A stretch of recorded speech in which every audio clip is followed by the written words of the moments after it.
Social media is a lot like beating your meat. It is very hard to quit, and if I'm gonna be real with y'all, I have yet to quit either.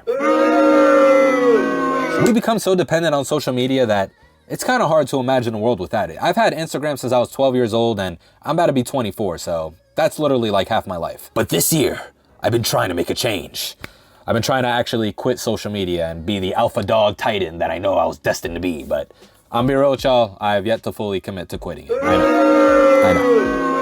But I have lowered my screen time by a good amount. It used to be like 5 to 6 hours, and now it's like 2 to 3-ish, so I will give myself credit where credit is due. Let me hear it. But realistically, I want to get my screen time down to like 1 to 0 hours. I don't necessarily have to quit social media. I just kind of want to be in a spot where I could go an entire day without checking my phone and have that be okay. But we see all these YouTube videos talking about, oh, if you quit social media, you'll be so much happier. I quit social media for 72 hours and it changed my life. If you quit social media too, your day will be exponentially better. And to be honest, it's probably true. They're probably right. I feel like I probably would be happier without checking my phone every 5 seconds to see an OnlyFans promotion that I don't even want to see. But I feel like every time I try to quit social media, and you probably do the same thing, every time I try to quit, I make hundreds of excuses on why I have to stay. It's kind of like trying to convince a crackhead that he doesn't need crack.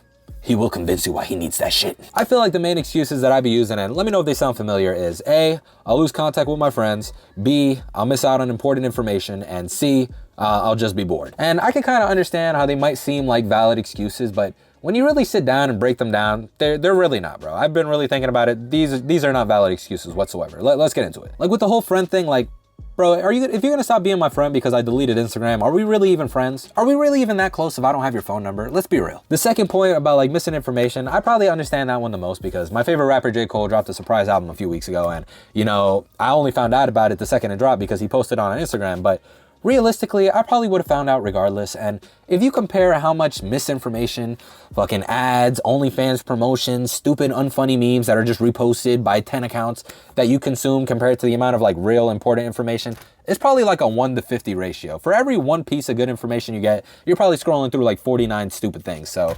realistically, you're not missing out on that much. And if it's that important, you'll find out eventually. And well, the last thing about being bored, like, bro, if you're gonna be that bored just because you're not looking at Instagram, you need some hobbies or something in your life, bro. You need to step outside and go do something fun because that just proves you're chronically online. The only sources of dopamine in your life can't just be beating your meat and scrolling on your phone. You need to find something else. And like I said, guys, this video is not to shit on anyone. I'm kind of talking about myself in these last 3 points. I could have easily made this video acting like I completely quit like all these other YouTubers do, but I like to keep it real with y'all. There's no point in lying. But anyways, I wanted to share with y'all a few things that I've been doing to actually help lower my screen time and experience my actual real life because life is truly beautiful beyond the screen. All right, so first things first is forming some real connections. Recently, I've been trying to put myself in a spot to actually make some real, genuine friends. Not those friends that you're only friends on Instagram and you're only friends because you send each other a meme every 6 months. Like friends that you actually talk to and can have real conversations with. Because actually being able to talk to someone and having a real conversation, it just hits so much harder than sending a stupid text message or sending them fucking 50 IG reels that you know they're not even gonna reply to. They're just gonna like the last one. I remember once in school, like they were asking people like, whoa, what are you insecure of? And there was this one girl and she was like,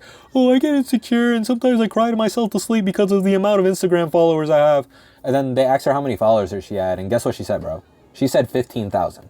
I did not feel bad for you, girl. I literally had like 200 at the time. You'll be fine. I'd rather have like 20 real friends than fucking 500 Instagram friends because they're real. I could actually talk to them. The feeling of being able to talk to and hang out with someone in real life, like it's just so much more memorable than scrolling on your phone for like 5 hours straight. Next thing is go find some hobbies that you actually enjoy. There are so many hobbies out there that don't involve looking at your phone and your screen. Like, and if you're gonna tell me no, you're a fucking liar. You need to go check again. I've been making it a point in my life this year to go do more things that I enjoy. Like so far we're 4 months in, you know, I went to DR, I've went on a few hiking trips, I've been going off on my YouTube, I've been working out more, playing sports more, just things that I actually enjoy, things that when I'm doing them, being on my phone is the last thing on my mind because I'm actually having real fun. And you know, I get it. Like, let's say making TikTok videos is a hobby. That's fine. But as long as you're not just scrolling for hours and hours and hours, like go make something, bro, or go do something that you enjoy. Don't just be on your phone. That's just boring. And last one, bro, I know it might sound corny. I know it might sound basic, but I'm gonna keep it 100% real with you.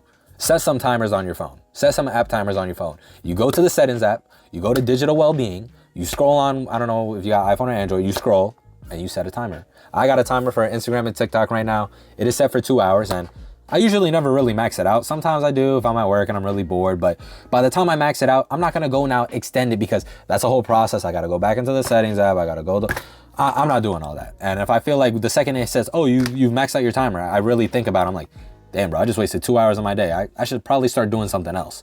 I feel like just setting these timers, bro, actually helps you keep track of it. And sometimes it just guilts you and makes you feel like a lazy sack of shit when they actually max out. So that's why they really work for me. They make me feel like shit half the time. Just try it out. Just really try it out. Start it at like, go see what your screen time is and start it at like an hour under that. And then just keep trying to lower it every week. And I'm not saying the second you start the timer, you know, set it to like 2 to 3 hours. Let's say your screen time is 6 hours a day, you know, lower it to 5 hours. And then the next week, lower it to 4 hours. And then try to get to 3 hours until you're at a spot where it's comfortable and it feels natural to you. And last thing, guys, just remember that quitting social media and trying to stay off your phone is an actual process, because we've been so mindfucked since we were kids with these fucking apps that they don't want us to quit. They're literally designed to have us stay on them as long as we possibly can, to give them money and our information and whatever else they're taking from us. So don't just shame yourself if you can't quit within the first week, if you're having a hard time, because literally everybody struggles with it. Kind of like beating your meat.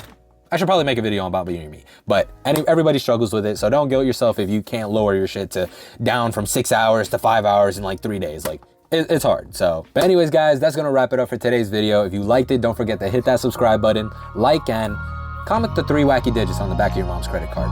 Maybe I'll buy you something nice. But anyways, my name's Max. I'll see you on the next one. Peace. Wake up out the door, it's time to get this money. So many pitfalls in my life, that shit ain't even funny. Them rainy nights had them days looking mad sunny. My clothes nice, remember when them shits was mad.